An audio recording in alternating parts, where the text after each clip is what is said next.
This is KC Sports Tonight. And there we have it. Welcome into KC Sports Tonight. Marleah, Campbell, Gabe, Swartz here to break down what is a very busy week in Kansas City, Gabe. We are 48 hours, a little bit more, from the NFL's season opener here in Kansas City. Royals a week ago felt pretty good. Today, not so good. Hoping for a big bounce back tonight. We're going to get into all of it, but let's start with the story of the day. Chiefs-Ravens. We got to hear from the team one last time today before kickoff on Thursday. We heard from Andy Reid, Travis Kelce. Quick synopsis.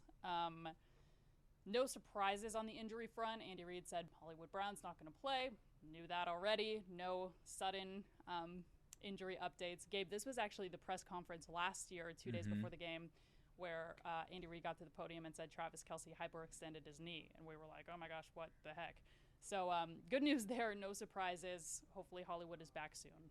Yeah, they're already off to a better start than last year. Yeah, because couldn't have gone much worse. At this point last year, they were completely retooling the game plan to have Noah Gray as the featured tight end and Kadarius Toney as the wide receiver one, and we saw how that went. And we had no idea if Chris Jones was going to play. Like, there were so many more question marks. Yeah, so today has been a very Chris Jones is in the building. Breath. And Travis Kelce's knee is healthy, so they're in a much better spot than they were in early September of 2023. Yeah.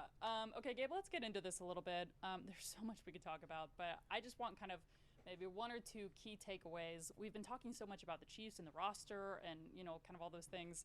Now we get to look at specifically Thursday night's game. Let me flash forward to, let's see, I think you have the stat on there. We're going to get to this in a little bit, but I wanted to pull up this quickly. The big one for me is the Ravens signing Derrick Henry in free agency. That is certainly a big conversation to talk about. But real quick, your kind of maybe first impressions going into Thursday night.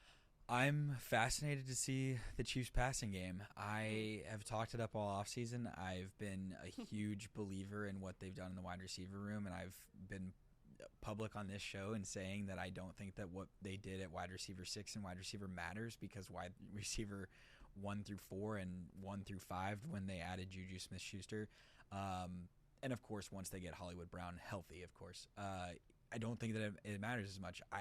I was so impressed by Xavier Worthy in the preseason. I was really impressed by the fact that they only needed him, or only asked him to play one series in Jacksonville.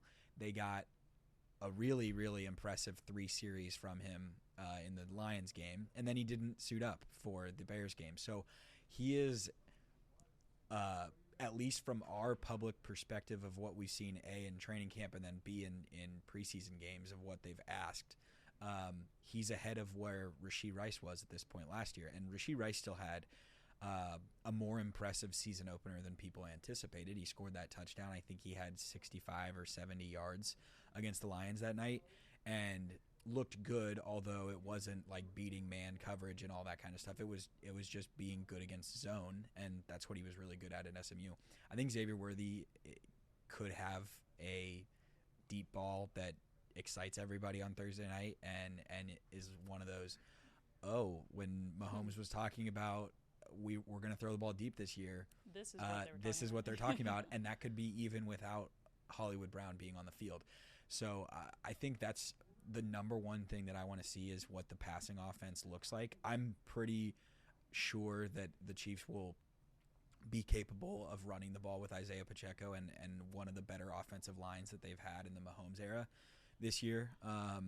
And I'm truly just intrigued to see what Worthy looks like, and what the newly revamped or progression of Rashee Rice looks like in year 2, and how much maybe that opens things up and makes life look easier for Travis Kelce. I know he is only, and we'll get to Kelce's year 12, but he's only 9 catches away from the franchise record of Tony Gonzalez of regular season catches. Yeah, I don't know if he gets there on Thursday night, but if everything is opening up, he gets there this season. Yeah, I'll say he'll get there this season. But if everything's opening up with deep passing and the speed on the field with Rice and Worthy and everybody else, I mean, we saw what Travis Kelce did against the Ravens in the AFC Championship game. He had one of his best performances and kind of took it personally of, they're going to match up Kyle Hamilton on me one-on-one, and he just went and did it. And so I'm interested to see those three guys, Kelce, Worthy, and Rice, and what it looks like through the air for Patrick Mahomes Thursday night. Yeah, great segue to our next subject, which is just simply Travis Kelce entering year 12. We heard from him today. I thought it was cool. He said he feels the best he has physically than he has in years, which is great news. Again, we touched on last year. He was dealing with that hyperextended knee issue. Then I believe it was the Viking games when he tweaked his ankle. So the fact that he's going into this season with a, clean bill of health is great news going into year 12, he's 34, turning 35 in October. The fact that he's feeling great, he's kind of at that point in his career where he keeps getting asked about retirement, and he keeps saying, I'm going to do this thing until the wheels fall off. Doesn't look like the wheels are coming off anytime soon. So good news for Chiefs Kingdom there. Gabe, you mentioned 9 receptions away from the KC career record, the KC all-time record being Tony Gonzalez. What do you expect to see out of Travis Kelce this season? Because you also included the stat down there. He had his quote-unquote fewest receiving yards in 2015. Still 984 almost 1,000 yards. Yeah. And it could have been 1,000 yards, but he didn't play in that Chargers game because it was, technically meaningless. And he wanted to stay healthy for his playoff run, which thank goodness he did. What are your kind of hopes? How do you think Kelce can continue to, solidify his legacy here in 2024? I think he will go for 1,000 yards this season. I don't think it will be significantly more than the 984 last year. I think it's probably closer to like 1,100 yards, but I think it'll come in significantly easier fashion. And that's largely because I think Rashee Rice will be the leading Chiefs receiver. I think that Rashee Rice is poised to have 1,300, 1,400 yards, in my opinion. I think this is going to be one of the better seasons from him, knowing that he is now not going to be suspended because his legal case or whatever is going on has not been, there's no trial set for it. And so knowing that he'll be on the field, everybody in that organization that is on the offensive side of the ball is talking about how much he's progressed, and how you even saw it against the Lions in the couple catches that he got where he was getting right into where he needed to be in the zone and quickly getting extra yardage. And I think that just with how great he was over the last 6-7 weeks of the regular season, and then a touchdown against the Dolphins in the playoffs, a touchdown that should have counted against the Ravens that got called back because of a pretty weak holding call against Trey Smith. And then a really solid Super Bowl where he had that huge 3rd and 9 conversion in overtime. I think Rashee Rice is going to have a huge year, and because of that, it'll make things easier for Travis Kelce. So his production's probably not going to spike, or it might be around the same level of production, because I think that the Chiefs are going to try to conserve things so that Travis Kelce can unleash playoff mode again in January and go for that three-peat. Yeah, and that's the ideal world for them. Yeah, I'll add this. You mentioned Rashee Rice. If I'm Travis Kelce, the additions of Xavier Worthy and Hollywood Brown this offseason is massive. I mean, it's just huge. One, because you have 2 players who are, capable of – Kelce said it again today. Last year, we kind of got that reputation of receivers not being able to catch the ball. That reputation was backed by stats. I mean, the Chiefs led the league in drops. This season you bring in 2 guys who are not proven tested yet with the Chiefs. Xavier Worthy hasn't played an NFL game yet. We've seen Hollywood Brown over the years. He's been a little bit injury prone. We haven't seen him in a Chiefs uniform just yet. I will say during training camp he's looked really, really good. But what both of these guys offer is a legitimate deep threat that the Chiefs have been lacking in recent seasons. I think Kelce last year, the fact that he got 984 yards, those were 984 receiving yards, triple teamed, and just, absolutely, like, if we stop Travis Kelce, we stop this Chiefs offense. This season, I think there's going to be more receiving threats. We've talked about the receiver room going from kind of a liability in last regular season to potentially one of this team's biggest strengths. So I think he's poised for a big year, not just because he's feeling great, not just because he put in the work this offseason, but because he has the weapons around him to maybe open things up a little bit this season. I think a lot of people are going to be in for looking at Mahomes' stats of deep ball completion percentage and such, and if it's way better this year with Brown and Worthy there and them throwing the ball deep, and people will say, man, Patrick Mahomes really improved in the deep ball. and they'll learn that, you know what, deep ball completion percentage and deep ball success rate is largely a wide receiver stat. And I'm having like this montage flash through my mind of right now. Mark Pasdado Like Scantling dropping a ball against the Eagles. Yep. So I think that Mahomes is still Mahomes. He's just is going to be surrounded by a little bit more help, and that might make it more likely that he could win another MVP this season. Yeah. Okay, moving on to the other side of the ball, doing a little opponent scout. Ravens favored to win the AFC North. Lamar Jackson, one of 3 active multi-time MVP winners. And then the big bullet point on the bottom there, signing Derrick Henry in free agency, who has given the Chiefs some guff and given a lot of teams some guff in years past. So a big addition for the Ravens this offseason. You add the fact that, 1, the Ravens are on the road. Okay, that matters. 2, this is, whether they say it or not, this is a revenge game for the Baltimore Ravens. Was listening to Lamar Jackson's press conference earlier today, and he said, every game we play, we're going and trying to win, revenge or not. If we won, if we lost, if we tied with them last time, we want to go in to win. I believe that. I also believe that they really want this one. They circled this one on the calendar because, the Super Bowl was the Ravens for the taking, not necessarily winning it, but getting there. They were at home. They were the number 1 seed in the AFC. And to get beaten by the Chiefs again, Lamar Jackson is now 1-4 against Patrick Mahomes and company. So I think there is a little bit of the chip on the shoulder of, we got to get this one against the Chiefs. Gabe, do you think that's true, or do you buy kind of the players speak of, we treat every game the same, and we're just trying to get the win? It has to mean right? more. Well, sometimes I believe the players speak. This time I don't. Yeah, I just don't believe it, mostly because Mahomes has clearly put himself in his own echelon where he keeps winning titles and keeps separating himself from his peers, where he's got 3.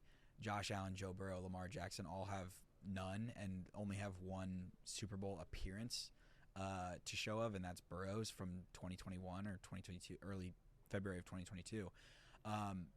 I think what's interesting is that the preparation of week 1 is John Harbaugh is a former Andy Reid assistant from back when he was in Philadelphia, and similarly to Reid, he's had a lot of week 1 success with Lamar Jackson as his quarterback. In week 1, the Ravens are 4-1 against the spread. So if you care for gambling, the Chiefs under Mahomes are 4-2 against the spread in week 1. And we saw one of those failures was last year in week 1, where everything kind of went crazy 2 days before, and Kelsey gets hurt and all that kind of stuff. So these are 2 teams that are typically really great at preparing for week 1. I think that's why it's super intriguing to see specifically what the Ravens do offensively, where in January everybody was like, they didn't run the ball enough. And I think there could be a heavy dose of 20 carries of Derrick Henry and 10 carries of Lamar Jackson, and say, let's see if they can stop us. Going to be a big test for the Chiefs' run defense.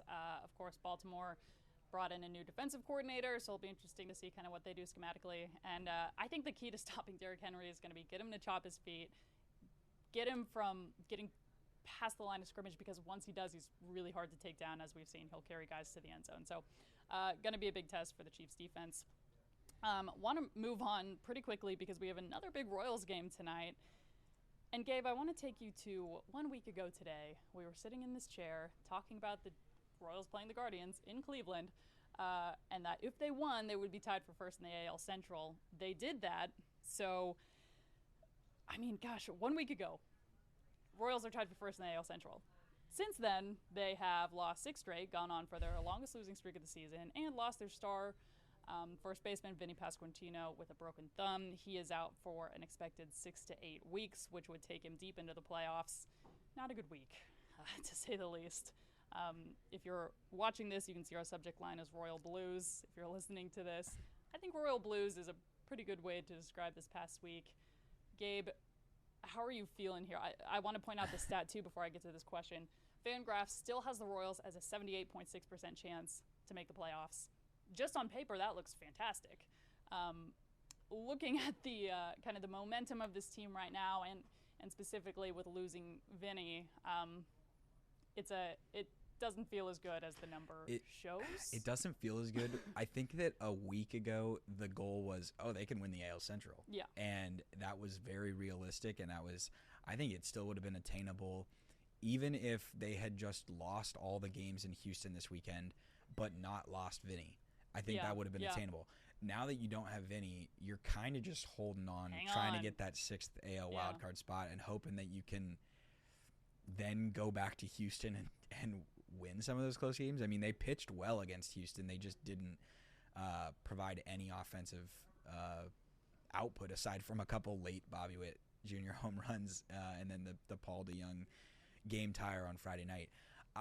I think they're still going to do it, mostly because they've built themselves a decent cushion against Boston. Yep. And Boston still has plenty of games left where they have to play the Yankees. They still have to play Baltimore. They do, however, get 3 games against the White Sox later this week. So that's probably 3 wins for Boston. And so that's why the Royals need to play well here in this homestand tonight specifically to kind of turn Stop the tide. the bleeding. And just hold them off, because 4.5 games is still a significant lead when you only have 23 games remaining in the season. So I mean, if they can avoid just completely going on a crazy streak of losses, it helps that the 6-game losing streak comes after they got to 17 games above 500, which was the best all season. So they're in a decent spot. They're still, I mean, and it's good to know that it's mostly just them versus Boston. I mean, I guess Detroit is kind of in it, but you're going to get to play Detroit again and kind of hold them off as well. So So I was in the clubhouse last night after the Royals loss, and we were talking to Michael Massey, and he was like, look, this is a 162-game season. Yeah, our bats are a little cold. The problem is, the frustrating part is that we wish it wasn't happening in early September. So I think tonight's going to be huge to stop the bleeding, kind of break this momentum that keeps kind of sliding downhill. But I agree with you. If Vinny wasn't hurt, I wouldn't be worried about a 6-game losing streak. It would just be, the bats are cold. But, I mean, you lose a 100 RBI guy this late in the season, and it doesn't feel great. But tonight, Brady Singer taking the mound. I just think this is huge. You have another chance to chip away in the AL Central and kind of lower the gap a little bit. Plus, you got the Twins coming to town later this week. So it's kind of get-right time for the Royals, and we got a 6:40 first pitch. Yeah, I think it's going to be interesting to see where they eventually settle on for the lineup, because since they added Tommy Pham and Robbie Grossman and Yuli Gurriel, they've kind of moved things around. They've tried Michael Massey in the 3-hole. They've tried Salvi in the 3-hole. Figuring out what you're going to do aside from just Bobby Witt Jr. hitting in the 2-hole. That's the only consistent thing to know, is that he's hitting second, and Kyle Isbell, if he's in the lineup, is probably hitting 9th. Not because Kyle Isbell's been unproductive. He's actually, I think, been pretty solid over the last month plus. But I don't know what Quatrero is going to eventually settle on. That's just the question of, is do you leave Salvi in the 4 spot, and can you find somebody to be serviceable in the 3-hole? Can Tommy Pham actually be the solution as the leadoff guy? I don't have the answer, so I don't know what he's going to settle on. But that's what I just keep looking as every day when they tweet the graphic of the starting lineup. It's like, man, they've changed 4 different things again today. Yeah. So it looks like they're searching for answers, and eventually you'll see if they find something. Likely by the end of this week. Yeah, up until yesterday, Bobby Witt Jr. was one of just 3 players in the entire league to start every game in the field. DH'd for the Royals yesterday. He's back today, so we'll be excited to see him back in full Bobby mode. He didn't. We were talking to Paul Hoover, and he was like, kind of implying that Bobby Witt Jr. would have played every game at shortstop if he could. So he'll be back out there today, which is nice. Again, 6:40 first pitch on that. We are just over 48 hours from the Chiefs season opener, so make sure to tune in tomorrow, Red Wednesday, and Thursday game day, 6 o'clock. We'll have Destination Dynasty here on KCTV5, breaking down everything you need to know leading up to kickoff. And we will have more for you on KCTV 5 News at 6 and 10. But for now, Gabe, thanks so much for joining me again today. Appreciate your insight as always. Awesome. Thanks.